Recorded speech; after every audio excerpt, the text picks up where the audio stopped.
दोस्तों, आज का कैप्सूल एक बार फिर स्मार्ट बोर्ड पर। यहां पर डोनाल्ड ट्रंप का कहना है Iran in a state of collapse. Announce कर दिया ईरान जो है किसी भी वक्त कोलैप्स कर सकता है।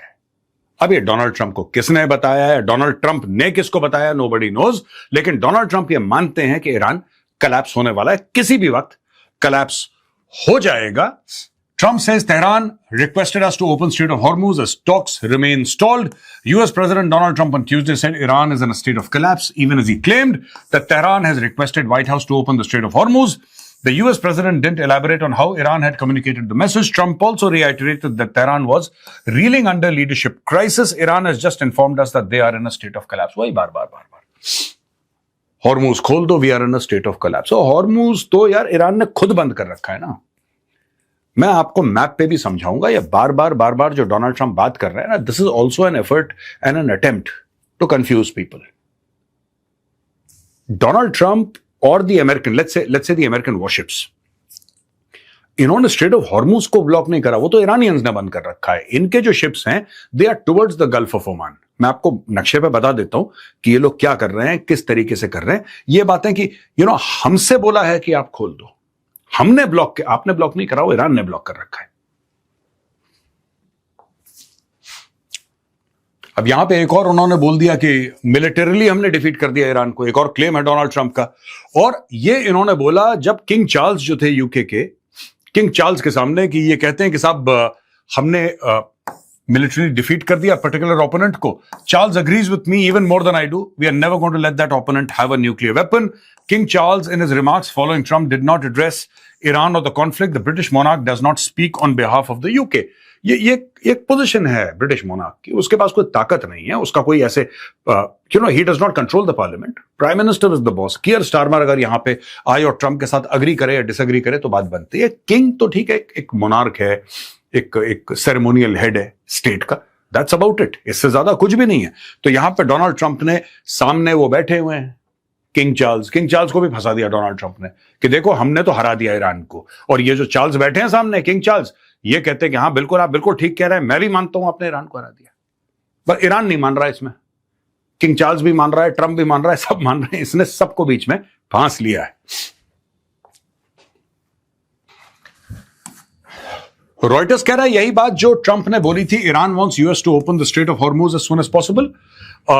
अब ये कहते हैं Trump is unhappy with the latest Iranian proposal on resolving the 2-month war, a US official told Reuters, dampening hopes for a resolution of the conflict that has disrupted energy supplies. देखिए ये दो tweet हैं, आपको पता लग जाएगा कि इनकी पोजीशंस क्या है। डोनाल्ड ट्रंप कहता है कि ईरानी लिटरली पीस के लिए भीख मांग रहे हैं, दे आर बेगिंग अस, हमसे भीख मांग रहे हैं कि स्ट्रेट ऑफ हॉर्मुज खोल दीजिए। बार डोनाल्ड ट्रंप एक ही बात बोल रहे हैं, they are in a state of collapse, they want us to open the strait of Hormuz. ये बात हम पहले स्लाइड्स में भी डिस्कस कर चुके हैं। यहां पे जो मोहम्मद रजा आरिफ है, ये वाइस प्रेसिडेंट है ईरान के, ये कहते हैं countries that used to insult us, जो मुल्क हमारी बेइज्जती करते थे, हमें जलील करते थे और हमें जेट फ्यूल नहीं देते थे कि हम अपने हवाई जहाज उड़ा सकें, अब ये हमसे भीख मांग रहे हैं कि हमारे जहाजों को स्ट्रेट ऑफ हॉर्मुज से निकलने दो। ये हाल है। ये आपको लग रहा है आज की तारीख में, देखिए ना, ये कह रहे हैं, डोनाल्ड ट्रंप का ये कहना है कि ईरान कह रहा है कि स्ट्रेट ऑफ हॉर्मुज खोल दो। यहां पे डोनाल्ड ट्रंप ये क्लेम कर रहा है कि ईरान यूएस से कह रहा है कि तुम please US straight of Hormuz खोल दो। यहां पे जो ईरान का वाइस प्रेसिडेंट है वो ये कह रहा है कि यार स्ट्रेट ऑफ हॉर्मुज से शिप्स निकलने दो, लोग हमसे भीख मांग रहे हैं जो हमारी पहले बेइज्जती करते थे। आप समझ रहे हैं, दोनों बिल्कुल ऑपोजिट बयान है यहां पे। यह है वॉल स्ट्रीट जर्नल से लिया है। Trump tells aides to prepare for extended blockade of Iran.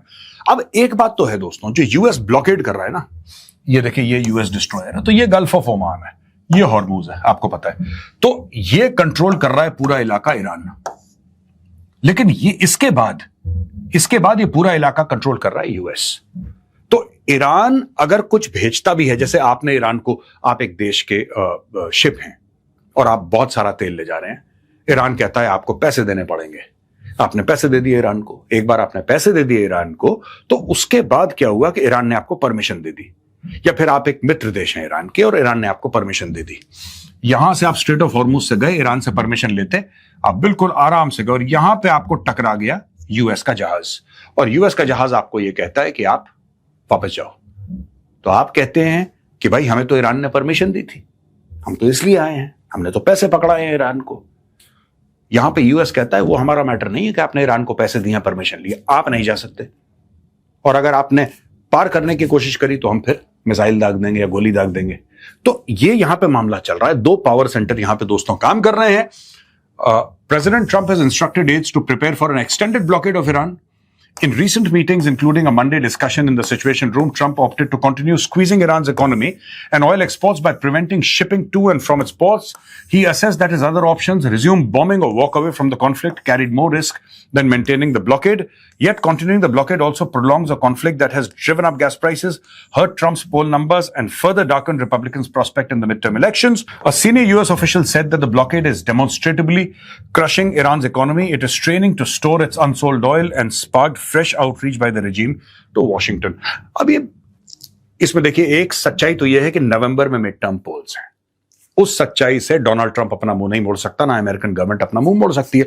वो तो होने हैं नवंबर में, तो वो तो होके मानेंगे। ये एक बात है। दूसरी बात यह है कि डोनाल्ड ट्रंप सिचुएशन रूम में बैठे बैठे व्हाइट हाउस में यह कह रहा है कि साहब बमबारी करने से बढ़िया एक काम करते हैं, ये जो ब्लॉकेड है ना, यहां पे ये इलाका है, ये जो ब्लॉकेड वाला इलाका है, इसको ब्लॉक करके रखो, ईरान के हर एक जहाज को रोको। अब होगा क्या उससे मैं आपको बताता हूं। यहां पीछे कहीं खड़ग आइलैंड है, ये ठीक से देख नहीं रहा इसमें, लेकिन कहीं खड़ग आइलैंड है, राइट। मैसिव स्टोरेज फैसिलिटीज, पूरे ईरान का तेल खड़ग से फिर बाहर जाता है ना। अगर आपने यहां पे ईरान का तेल रोक लिया, अमेरिका ने इस जहां पे मेरा हाथ है, ये लाल लकीर है, यहां पे रोक दिया, तेल रोक दिया। आपने बोला कि साहब कोई भी ईरानी जहाज नहीं जाएगा यहां पे, ईरान की पोर्ट से कोई निकला जहाज, कोई भी ईरानियन पोर्ट है, वो बंदर अब्बास हो सकता है, वो चाबार हो सकता है, कोई भी पोर्ट है, उसको हम निकलने नहीं देंगे यहां से। यानी कि अगर आप ईरान से डील करेंगे और ईरानी तेल आप ले जा रहे हैं, चाहे आप ईरानी जहाज हो ना हो, अमेरिका फिर भी आपको रोकेगा, क्योंकि आप ईरानियन पोर्ट गए थे। दोस्तों, जो ऑयल वेल्स होते हैं ना, वो खास तरीके से ऑपरेशंस करते हैं। जब तक तेल निकल रहा है, तेल निकल रहा है, जब तक निकल रहा है, लेकिन उसको आपको स्टोर करना है और स्टोर करके आपको बेचना है। अगर आप बेच नहीं पा रहे तो स्टोरेज की तो एक खास कैपेसिटी है ना। तेल निकल रहा है, वो भर रहा है, एक दिन वो बोल देगा साहब बस अब जगह ही नहीं है हमारे पास। जब जगह नहीं है तो वहां पे ऑयल वेल्स को आपको बंद करना पड़ेगा, और जब आप ऑयल वेल्स को बंद कर देंगे तो ऑयल वेल्स फिर डैमेज हो जाते हैं, फिर आपको अरबों डॉलर खर्च करने पड़ते हैं उन ऑयल वेल्स को दोबारा रीस्टार्ट करने में। तो ये अमेरिका कर रहा है, प्रेशर डाल रहा है, लेकिन ईरान वो प्रेशर इतना ले नहीं रहा है। क्या ईरान को इस वक्त बहुत दर्द महसूस हो रहा है? Absolutely. I feel Iran is under a lot of strain, a lot of pressure, but America is equally under a lot of pressure. It's equally under a lot of pressure. If Iran is literally screaming in pain, so are the Americans. तो ऐसा नहीं, Iran ने भी America को बहुत दर्द दिया है इस पूरी कॉन्फ्लिक्ट में। यहां पे दोस्तों इकोनॉमिक टाइम्स से हमने खबर ली है, US Energy Secretary Chris Wright believes a safe passage through the Strait of Hormuz can be quickly established. He indicated not all Iranian mines require removal for ships to resume transit. The vital waterway has been effectively closed since late February, causing significant supply disruptions and price spikes of oil and gas. Not all mines placed by Iran in the Strait of Hormuz need to be removed for ships to resume transiting. ये Chris Wright है, energy secretary. You just need a pathway for shipping to be moved in and out, Wright said in an interview on the sidelines of the 3 Seas Summit and Business Forum in Dubrovnik. I think that can happen quickly. Shipping companies have been highly reluctant to attempt to navigate Hormuz, fearing seizure, mines and a lack of other safety guarantees. देखिए ना, बात सिर्फ ये नहीं है कि यहां पे क्रिस राइट कह रहे हैं वो माइंस हैं, वो एक जगह नहीं रहती हैं। In spite of your best efforts, that is exactly what the Iranians are saying. कहते हैं हमने जहां पे माइंस लगाई हैं, अब वो कहां है हमें नहीं पता, हमें नहीं पता है। Some mines are just free floating, some mines are anchored. किस तरीके से उन्होंने माइंस लगाई हैं किसी को नहीं पता है। यहां पे लोग ऐसे कह रहे हैं कि उनके पास अंडर वाटर ड्रोन्स हैं इरानियंस के पास, और वो ड्रोन्स हैं वो 100 किलोमीटर दूर से, from 100 kilometre away, those people are operating the drones. वो बैठा है किसी गुफा के अंदर, ड्रोन ऑपरेट कर रहा है, अंडर वाटर पानी के नीचे है, हॉर्मुज के नीचे। आपने परमिशन नहीं ली, पता लगा कुछ नहीं हुआ, आप ऊपर माइन देख रहे थे, नीचे से गया टॉर्पीडो, उसने ठोक दिया। They are doing everything, the Iranians are doing everything. तो क्रिस राइट का कहना, fully clearing the strait of Hormuz mines could take 6 months, a senior US defence department official said. अब ये लोग ना प्रेशर में आ रहे हैं बहुत ज्यादा, क्रिस राइट वगैरह पूरी ट्रंप की एडमिनिस्ट्रेशन प्रेशर में आ रही है। यूएस का डिपार्टमेंट ऑफ डिफेंस ये कह रहा है कि साहब 6 महीने से ऊपर लग जाएंगे अगर आप ईमानदारी से काम करेंगे। 6 महीने, और वो 6 महीने कब? जब ईरान यहां पे आपको इंटरप्ट नहीं करेगा, ईरान इंटरफियर नहीं करेगा, ईरान कोई एडिशनल माइंस नहीं डालेगा। अगर वो मामला हो जाता है कि ईरान एडिशनल माइंस ना डाले, तब आपको 6 महीने लगेंगे। आपको ढूंढना पड़ेगा, आप माइन को डिफ्यूज करेंगे, all of that, it will take time. पर यहां पे क्या हो रहा है कि ईरान फिर से माइंस डालेगा बीच में, फिर से माइंस डालेगा बीच में।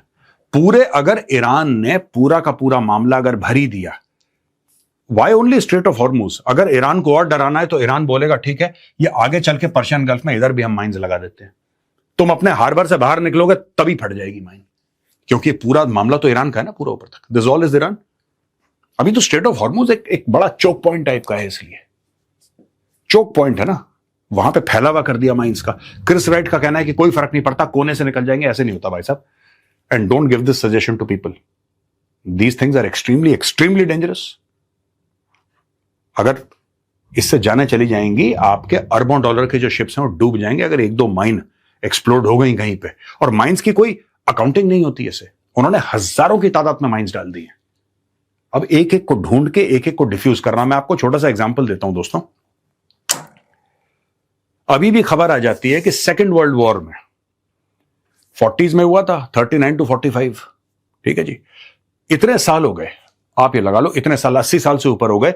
अभी भी कहते हैं फ्रांस में, इंग्लैंड में, कहीं पे आपको मिल जाएगा कोई ऐसा बॉम्ब जो कि जर्मन एयरफोर्स ने या ब्रिटिश एयरफोर्स ने या किसी ने उस जमाने में डाला होगा, वो फटा नहीं, वो कहीं किसी मैदान के अंदर दबा हुआ है, कोई फार्मर ने निकाला, देखा कि पुराना एक शेल पड़ा हुआ है। ऐसी चीजें होती हैं ये, एंड दीज आर अनस्टेबल।